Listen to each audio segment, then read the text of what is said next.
अथ श्रीदुर्गासहस्रनामस्तोत्रम्। नारद उवाच। कुमारगुणगम्भीर देवसेनापते प्रभो, सर्वाभीष्टप्रदं पुंसां सर्वपापप्रणाशनं,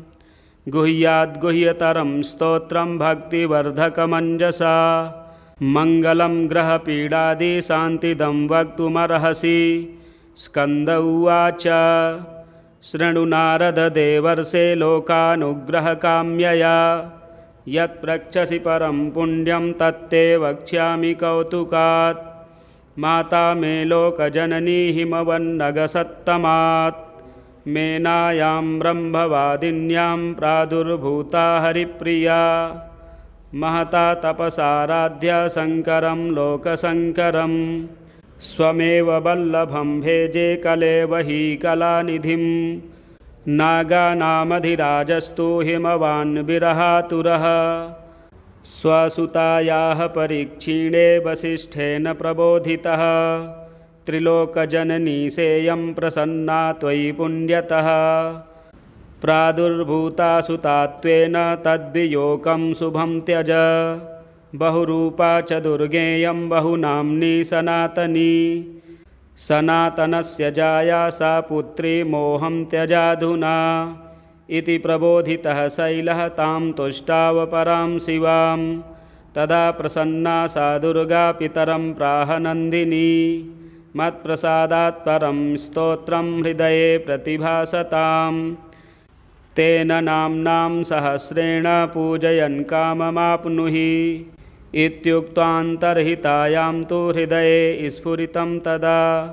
नाम्नां सहस्रं दुर्गायाः पृच्छते मे यदुक्तवान्।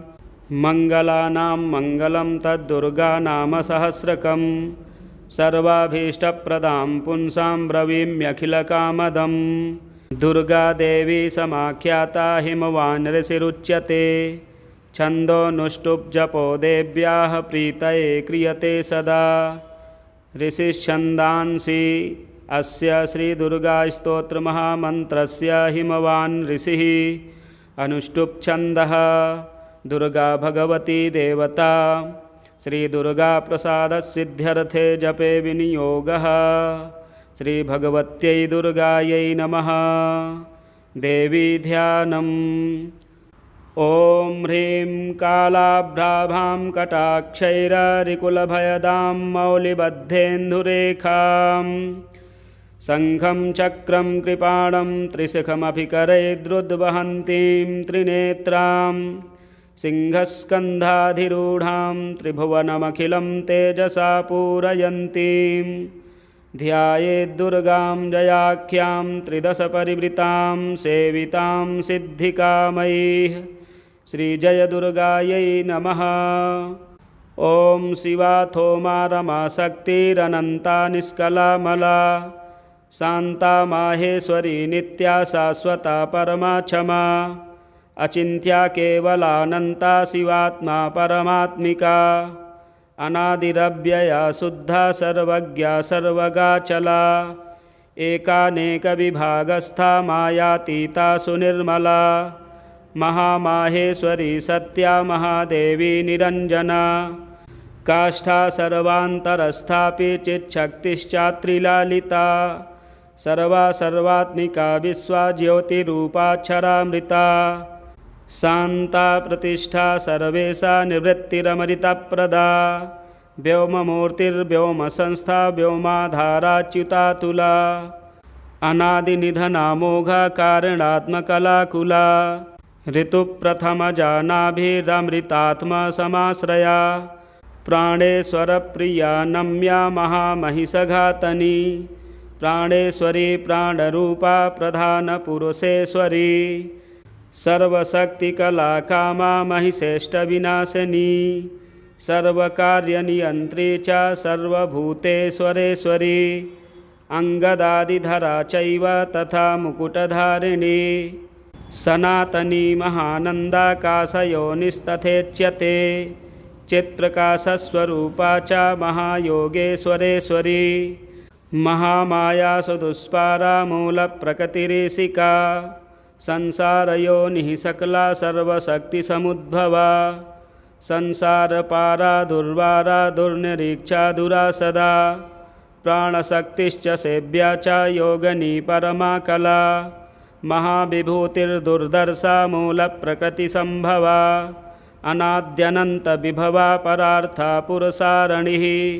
सर्गस्थित्यन्तकृच्चैव सुदुर्वाच्या दुरत्यया शब्दगम्या शब्दमाया शब्दाख्यानन्दविग्रहा प्रधानपुरुषातीता प्रधानपुरुषात्मिका पुराणी चिन्मया पुंसामिष्टदा पुष्टिरूपिणी पूतान्तरस्था कूटस्था महापुरुषसंगिता जन्ममृत्युजरातीता सर्वशक्तिस्वरूपिणी वाञ्छाप्रदानवच्छिन्ना प्रधानानुप्रवेशिनी क्षेत्रज्ञा चिन्त्यशक्तिस्तु प्रोच्यते व्यक्तलक्षणा मलापवर्जिता नादि माया त्रितयतत्विका प्रीतिश्च प्रकृतिश्चैव गुहावासा तथोच्यते महामाया नगोत्पन्ना तामसी च ध्रुवा तथा व्यक्ता व्यक्तात्मिका कृष्णा रक्ता शुक्ला ह्यकारणा प्रोच्यते कार्यजननी नित्यप्रसवधर्मिणी सर्गप्रलयमुक्ता च सृष्टिस्थित्यन्तधर्मिणी ब्रह्मगर्भा चतुर्विंशा स्वरूपा पद्मवासिनी अच्युताह्लादिका विद्युद्ब्रह्मयोनिर्महालया महालक्ष्मी समुद्भावा भावितात्मा महेश्वरी महाविमानमध्यस्था महानिन्द्रा सकौतुका सर्वार्थधारिणी सूक्ष्मा ह्यविद्धा परमार्थदा अनन्तरूपानन्तार्था तथा पुरुषमोहिनी अनेकानेकहस्ता च कालत्रयविवर्जिता ब्रह्मजन्माहरप्रीता मतिर्ब्रह्मशिवात्मिका ब्रह्मेश विष्णुसम्पूज्या ब्रह्माख्या ब्रह्मसंगिता व्यक्ता प्रथमजा ब्राह्मी महारात्रिः प्रकीर्तिता ज्ञानस्वरूपा वैराग्यरूपा हैश्वर्यरूपिणी धर्मात्मिका ब्रह्ममूर्तिः प्रतिश्रुतपुमर्थिका अपां योनिः स्वयंभूता मानसी तत्त्वसम्भवा ईश्वरस्य प्रिया प्रोक्ता शङ्करार्धशरीरिणी भवानी चैव रुद्राणी महालक्ष्मीस्तथाम्बिका महेश्वरसमुत्पन्ना भुक्तिमुक्तिप्रदायिनी सर्वेश्वरी सर्ववन्द्या नित्यमुक्ता सुमानसा महेन्द्रोपेन्द्रनमिता शाङ्करी सानुवर्तिनी ईश्वरार्धासनगता माहेश्वरपतिव्रता संसारशोषिणी चैव पार्वती हिमवत्सुता परमानन्ददात्री च गुणाग्र्या योगदा तथा ज्ञानमूर्तिश्च सावित्री लक्ष्मीः श्रीः कमला तथा अनन्तगुणगम्भीरा हिरोनीलमणिप्रभा सरोजनिलया गंगा योगिध्येया सुरार्दिनी सरस्वती सर्वविद्या जगज्येष्ठा सुमंगला वाग्देवी वरदा वर्या कीर्तिः सर्वार्थसाधिका वागीश्वरी ब्रह्मविद्या महाविद्या सुशोभना ग्राह्यविद्या वेदविद्या धर्मविद्यात्मभाविता स्वाहा विश्वम्भरा सिद्धिः साध्या मेधा धृतिः कृतिः सुनीतिः संकृतिश्चैव कीर्तिता नरवाहिनी पूजा विभावनी सौम्या भोग्यभाग्भोगदायिनी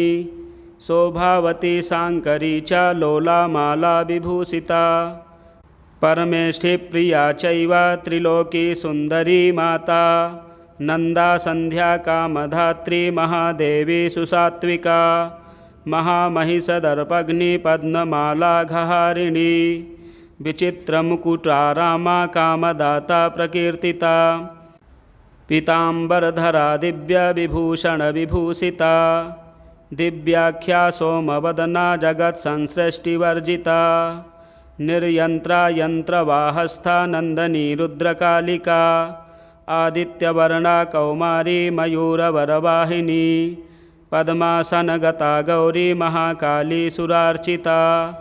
आदितिर्नियता रौद्री पद्मगर्भा विवाहना विरूपाक्षा केशिवाहा गुहापुरनिवासिनी महाफलानवद्यांगी कामरूपा सरिद्वरा भास्वद्रूपा मुक्तिदात्री प्रणतक्लेशभञ्जना कौशिकी गोमनी रात्रिस्त्रिदसारि विनाशिनी बहुरूपा स्वरूपा च विरूपा रूपवर्जिता भक्तार्तिशमना भव्या भवभावविनाशिनी सर्वज्ञानपरीताङ्गी सर्वासुरविमर्दिका पिकस्वनी सामगीता भवाङ्कनिलया प्रिया दीक्षा विद्याधरी दीप्ता महेन्द्राहितपातिनी सर्वदेवमया दक्षा समुद्रान्तरवासिनी अकलङ्का निराधारा नित्यसिद्धा निरामया कामधेनुर्बृहद्गर्भा धीमती मौननाशिनी निःसङ्कल्पा निरातङ्का विनया विनयप्रदा ज्वालामाला सहस्राढ्या देवदेवी मनोमया सुभगा सुविशुद्धा च वसुदेवसमुद्भवा महेन्द्रोपेन्द्रभगिनी भक्तिगम्या परावरा ज्ञानगेया परातीता वेदान्तविषया मतिः दक्षिणादाहिका दह्या सर्वभूतहृदस्थिता योगमाया विभागज्ञा महामोहा गरीयसी संध्या सर्वसमुद्भूता ब्रह्मवृक्षाश्रयादितिः बीजाङ्कुरसमुद्भूता महाशक्तिर्महामतिः ख्यातिः प्रज्ञावती संज्ञा महाभोगीन्द्रसायनी ह्रीं कृतिः शङ्करी शान्तिर्गन्धर्वगणसेविता वैश्वानरी महाशूला देवसेना भवप्रिया महारात्री परानन्दा सचीदुः स्वप्ननाशिनी ईड्या जया जगद्धात्री दुर्विज्ञेया स्वरूपिणी गुहाम्बिका गणोत्पन्ना महापीठा मरुत्सुता हव्यवाहा भवानन्दा जगद्योनिः प्रकीर्तिता जगन्माता जगन्मृत्युर्जरातीता च बुद्धिदा सिद्धिदात्री रत्नगर्भा रत्नगर्भाश्रया परा दैत्यहन्त्री स्वेष्टदात्री मङ्गलैकसुविग्रहा पुरुषान्तर्गता चैव समाधिस्था तपस्विनी दिवि स्थिता त्रिनेत्रा च सर्वेन्द्रियमनोधृतिः सर्वभूतहृदिस्था च तथा संसारतारिणी वेद्या ब्रह्मविवेद्या च महालीला प्रकीर्तिता ब्राह्मणी बृहती ब्राह्मी ब्रह्मभूताघहारिणी हिरण्मयी महादात्री संसारपरिवर्तिका सुमालिनी सुरूपा च भास्वनी धारिणी तथा उन्मूलनी सर्वसभा सर्वप्रत्ययसाक्षिणी सुसौम्या चन्द्रवदना ताण्डवासक्तमानसा सत्त्वशुद्धिकरी शुद्धा मलत्रयविनाशिनी जगत्त्रयी जगन्मूर्तिस्त्रमूर्तिरमृताश्रया विमानस्था विशोका च शोकानाशिन्यनाहता हेमकुण्डलनी काली पद्मवासा सनातनी सदा कीर्तिः सर्वभूतशया देवी सन्ताप्रिया ब्रह्ममूर्तिकला चैव कृत्तिका खञ्जमालिनी व्योमकेशा क्रियाशक्तिरिच्छाशक्तिः परागतिः क्षोभिका खण्डिका भेद्या भेदा भेदविवर्जिता अभिन्ना भिन्नसंस्थाना वसनी वंशधारिणी गुह्यशक्तिर्गुह्यतत्त्वा सर्वदा सर्वतोमुखी भगिनी च निराधारा निराहारा प्रकीर्तिता निरङ्कुशपदोद्भूता चक्रहस्ता विशोधिका स्रग्मणी पद्मसंभेदकारिणी परिकीर्तिता परावरविधानज्ञा महापुरुषपूर्वजा परावरज्ञा विद्या च विद्युज्जिह्वाजिताश्रया विद्यामयी सहस्राक्षी सहस्रवदनात्मजा सहस्ररश्मिः सत्त्वस्था महेश्वरपदाश्रया ज्वालनी सन्मया व्याप्ता चिन्मया पद्मभेदिका महाश्रया महामन्त्रा महादेवमनोरमा व्योमलक्ष्मीः सिंहरथा चेकितानामितप्रभा विश्वेश्वरी भगवती सकला कालहारिणी सर्ववेद्या सर्वभद्रा गुह्याद्दूढा गुहारिणी प्रलया योगधात्री च गंगा विश्वेश्वरी तथा कामदा कनका कान्ता कञ्जगर्भप्रभा तथा पुण्यता कालकेशा च भोक्त्री पुष्करिणी तथा सुरेश्वरी भूतिदात्री भूतिभूषा प्रकीर्तिता पंचब्रह्मसमुत्पन्ना परमार्थार्थविग्रहा वर्णोदया भानुमतिर्वाग्विज्ञेया मनोजवा मनोहरा महोरस्का तामसी वेदरूपिणी वेदशक्तिर्वेदमाता वेदविद्याप्रकाशनी योगेश्वरेश्वरी माया महाशक्तिर्महामयी विश्वान्तःस्था वियन्मूर्तिर्भार्गवी सुरसुन्दरी सुरभिर्नन्दनी विद्यानन्दगोपतनूद्भवा भारती परमानन्दा परावरविभेदिका सर्वप्रहरणोपेता काम्या कामेश्वरेश्वरी अनन्तानन्दविभवा हृल्लेखा कनकप्रभा कूष्माण्डा धनरत्नाढ्या सुगन्धा गन्धदायनी त्रिविक्रमपदोद्भूता चतुरास्या शिवोदया सुदुर्लभा धनाध्यक्षा धन्या पिङ्गललोचना शान्ता प्रभावस्वरूपा च पङ्कजायतलोचना इन्द्राक्षी हृदयान्तःस्था शिवा माता च सत्क्रिया गिरिजा च सुगूढा च नित्यपुष्टा निरन्तरा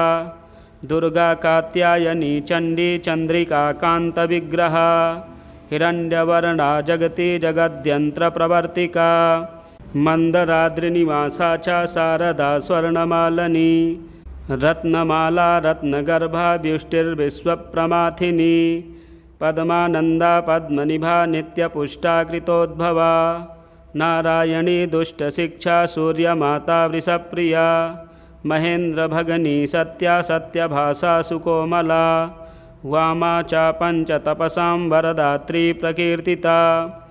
वाच्यवर्णेश्वरी विद्या दुर्जया दुरतिक्रमा कालरात्रिर्महावेगा वीरभद्रप्रिया हिता भद्रकाली जगन्माता भक्तानां भद्रदायनी कराला पिङ्गलाकारा कामभेत्री महामनाः यशस्वनी यशोदा च षडध्वपरिवर्तिका शङ्खनी पद्मनी संख्या साङ्ख्ययोगप्रवर्तिका चैत्रादिर्वत्सरारूढा जगत्सम्पूर्णीन्द्रजा शुम्भघ्नी खेचराराध्या कम्बुग्रीवा बलिडिता खगारूढा महैश्वर्या सुपद्मनिलया तथा विरक्ता गरुडस्था च जगदि हृद्गुहाश्रया शुम्भादिमथना भक्ता हृद्गह्वरनिवासिनी जगत्त्रयारणी सिद्धा संकल्पा कामदा तथा सर्वविज्ञानदात्री चानल्पकल्मषहारिणी सकलोपनिषद्गम्या दुष्टदुष्प्रेक्ष्य सत्तमा सद्वृता लोकसंव्याप्ता तुष्टिः पुष्टिः क्रियावती विश्वामरेश्वरी चैव भुक्तिमुक्तिप्रदायिनी शिवाधृता लोहिताक्षी सर्पमाला विभूषणा निरानन्दा त्रिशूलासी धनुर्बाणादिधारिणी अशेषधेयमूर्तिश्च देवतानां च देवता वराम्बिका गिरेः पुत्री निशुम्भविनिपातिनी सुवर्णा स्वर्णलसितानन्तवर्णा सदा धृता शाङ्करी शान्तहृदया अहोरात्रविधायिका विश्वगोप्त्री गूढरूपा गुणापूर्णा च गार्ग्यजा गौरी शाकम्भरी सत्या सन्धा सन्ध्यात्रयी धृता सर्वपापविनिर्मुक्ता सर्वबन्धविवर्जिता साङ्ख्ययोगसमाख्याता अप्रमेया मुनिदिता विशुद्धसुकुलोद्भूता बिन्दुनादसमाधृता शम्भुवामाङ्गका चैव शशितुल्यनिभानना वनमाला विराजन्ती अनन्तशयनादृता नरनारायणोद्भूता नारसिंही प्रकीर्तिता दैत्यप्रमाथिनी शङ्खचक्रपद्मगदाधरा सङ्कर्षणसमुत्पन्ना अम्बिका सज्जनाश्रया सुवृता सुन्दरी चैव धर्मकामार्थदायिनी मोक्षदा भक्तिनिलया पुराणपुरुषाधृता महाविभूतिदाराध्या सरोजनिलया समा अष्टादशभुजा नादिर्नीलोत्पलदलाक्षिणी सर्वशक्तिसमारूढा धर्माधर्मविवर्जिता वैराग्यज्ञाननिरता निरालोकनिरिन्द्रिया विचित्रगहनाधारा शाश्वतस्थानवासिनी ज्ञानेश्वरी पीतचेला वेदवेदाङ्गपारगा मनस्वनी मन्युमाता महामन्युसमुद्भवा अमन्युरमृता स्वादा पुरन्दरपरिष्टुता अशोच्या भिन्नविषया हिरण्यरजतप्रिया हिरण्यजननी भीमा हेमाभरणभूषिता बिभ्राजमाना दुर्गेया ज्योतिष्टोमफलप्रदा महानिद्रा समुत्पत्ति नरिद्रा सत्यदेवता दीर्घा कुकुद्मनी पिङ्गजटाधारा मनोज्ञधीः महाश्रया रमोत्पन्नाः तमः पारे प्रतिष्ठिता त्रितत्त्वमाता त्रिविधा सुसूक्ष्मा पद्मसंश्रया शान्त्यतीतकलातीता विकारा श्वेतचेलिका चित्रमाया शिवज्ञानस्वरूपा दैत्यमाथनी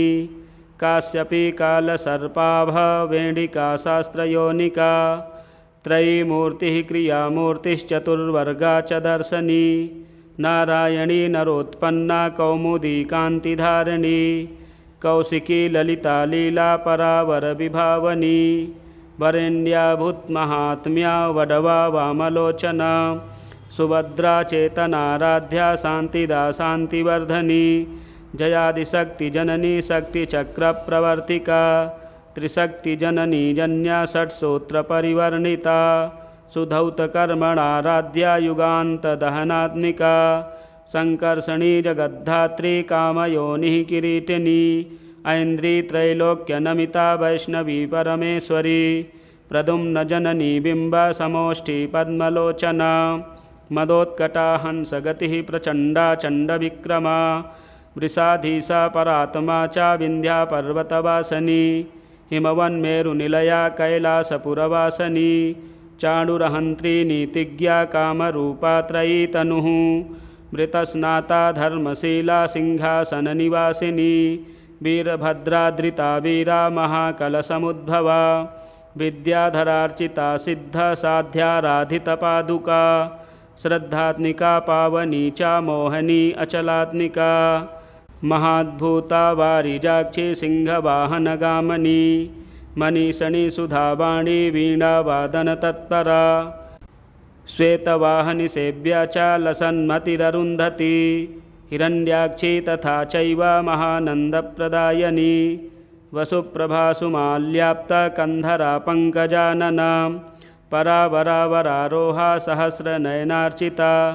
श्रीरूपा श्रीमती श्रेष्ठा शिवनाम्नी शिवप्रिया श्रीप्रदा श्रितकल्याणा श्रीधरार्धशरीरिणी श्रीकलानन्तदृष्टिश्च ह्यच्छुद्रारातिसूदनी रक्तबीजनिहन्त्री च दैत्यसङ्गविमर्दनी सिंहारूढ़ा सिंहिकास्या दैत्यशोणितपायनी सुकीर्तिसहिता छिन्ना संशया रसवेदनी गुणाभिरामा नागारी वाहना निर्जरार्चिता नित्योदिता स्वयं ज्योतिः स्वर्णकाया प्रकीर्तिता वज्रदण्डाङ्किता चैव तथा मृतसञ्जीवनी वज्रछन्ना देवदेवी वरवज्रास्वविग्रहा माङ्गल्या मङ्गलात्मा च मालनी माल्यधारिणी गन्धर्वी तरुणी चान्द्री खड्गायुधधरा तथा सौदामनी प्रजानन्दा तथा प्रोक्ता भृगुद्भवा एकानङ्गा च शास्त्रार्थकुशला धर्मचारिणी धर्मसर्वस्ववाहा च धर्मा धर्मविनिश्चया धर्मशक्तिर्धर्ममया धर्मिकानां शिवप्रदा विधर्मा विश्वधर्मज्ञा धर्मार्थान्तरविग्रहा धर्मवर्ष्मा धर्मपूर्वा धर्मपारङ्गतान्तरा धर्मोपदेष्ट्री धर्मात्मा धर्मगम्या धराधरा कपालनी साकलनी कलाकलितविग्रहा सर्वशक्तिविमुक्ता च कर्णिकारधराक्षरा कंसप्राणहरा चैव युगधर्मधरा तथा युगप्रवर्तिका प्रोक्ता त्रिसन्ध्याध्येयविग्रहा स्वर्गापवर्गदात्री च तथा प्रत्यक्षदेवता आदित्या दिव्यगन्धा च दिवाकरनिभप्रभा पद्मासनगता प्रोक्ता खड्गबाणसरासना शिष्टा विशिष्टा शिष्टेष्टा शिष्टश्रेष्ठप्रपूजिता शतरूपा शतावर्ता वितता रासमोदनी सूर्येन्दुनेत्रा प्रद्युम्न जननी सुष्ठुमायनी सूर्यान्तरस्थिता चैव सत्प्रतिष्ठितविग्रहा निवृत्ता प्रोच्यते ज्ञानपारगा पर्वतात्मजा कात्यायनी चण्डिका च चण्डी हैमवती तथा दाक्षायणी सती चैव भवानी सर्वमङ्गला धूम्रलोचनहन्त्री च चण्डमुण्डविनाशिनी योगनिद्रा योगभद्रा समुद्रतनया तथा देवप्रियङ्करी शुद्धा भक्तभक्तिप्रवर्धनी त्रिनेत्रा चन्द्रमुकुटा प्रमथार्चितपादुका अर्जुनाभीष्टदात्री च पाण्डवप्रियकारिणी कुमारलालनासक्ता हरबाहुपधानिका विघ्नेशजननी भक्तविघ्नस्तोमप्रहारिणी सुस्मितेन्दुमुखी नम्या जया प्रियसखी तथा अनादिनिधना प्रेष्ठा चित्रमाल्यानुलेपना कोटिचन्द्रप्रतीका सा कूटजालप्रमाथिनी कृत्या प्रहारणी चैव मारणोच्चाटनी तथा सुरासुरप्रवन्द्याङ्घ्रिर्मोहघ्निज्ञानदायिनी षड्वैरिनिग्रहकरी वैरिविद्राविणी तथा भूतसेव्या भूतदात्री भूतपीडाविमर्दिका नारदस्तुतचारित्रा वरदेशा वरप्रदा वामदेवस्तुता चैव कामदा सोमशेखरा दिक्पालसेविता भव्या भामनी भावदायिनी स्त्रीसौभाग्यप्रदात्री च भोगदारोगनाशिनी व्योमगा भूमिगा चैव मुनिपूज्यपदाम्बुजा वनदुर्गा च दुर्बोधा महादुर्गा प्रकीर्तिता फलश्रुतिः इतीदं कीर्तिदं भद्रदुर्गा नाम सहस्रकम् त्रिसन्ध्यं यः पठेन्नित्यं तस्य लक्ष्मीः स्थिरा भवेत् ग्रहभूतपिशाचादिपीडा नश्यत्यसंशयं बालग्रहादिपीडायाः शान्तिर्भवति कीर्तनात् मारिकादिमहारोगे पठतां सौख्यदं नृणां व्यवहारे च जयदं शत्रुबाधानिवारकं दम्पत्योः कलहे प्राप्ते मिथः प्रेमाभिवर्धकम् आयुरारोग्यदं पुंसां सर्वसम्पत्प्रदायकं विद्याभिवर्धकं नित्यं पठतामर्थसाधकं शुभदं शुभकार्येषु पठतां शृणुतामपि यः पूजयति दुर्गां तां दुर्गा नाम सहस्रकैः पुष्पैः कुङ्कुमासम्मिश्रैः स तु यत्काङ्क्षते हृदि तत्सर्वं समवाप्नोति नास्त्यत्र संशयः यन्मुखे ध्रियते नित्यं दुर्गा नाम सहस्रकं किं तस्येतरमन्त्रौघैः कार्यं धन्यतमस्य हि दुर्गा नाम सहस्रस्य पुस्तकं यद्गृहे भवेत् न तत्र ग्रहभूताधिबाधा स्यान्मङ्गलास्पदे तद्गृहं पुण्यदं क्षेत्रं देवी सान्निध्यकारकम् एतस्य स्तोत्रमुख्यस्य पाठकः श्रेष्ठमन्त्रवित् देवतायाः प्रसादेन सर्वपूज्यः सुखी भवेत् इत्येतन्नगराजेन कीर्तितं मुनिसत्तम गुह्याद्गुह्यतरं स्तोत्रं त्वयि स्नेहात् प्रकीर्तितं भक्ताय श्रद्धधानाय केवलं कीर्त्यतामिदं हृदि धारय नित्यं त्वं देव्यानुग्रहसाधकम् श्रीस्कन्दपुराणे स्कन्दनारदसंवादे